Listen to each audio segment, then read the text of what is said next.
গতকাল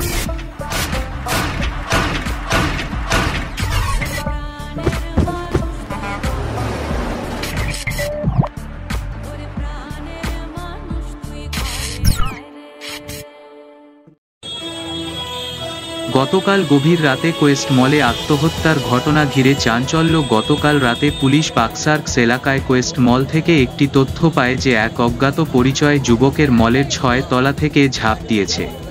তাৎক্ষণিকভাবে পুলিশ ঘটনাস্থলে পৌঁছে যুবকের দেহ উদ্ধার করে সিএনএমসি হাসপাতালে নিয়ে গেলে চিকিৎসকেরা তাকে সেখানে মৃত বলে ঘোষণা করেন।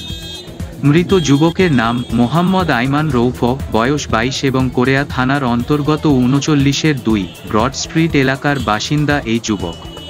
পুলিশ সূত্রে খবর, রাত 9টা নাগাদ ওই যুবক মলে প্রবেশ করেন।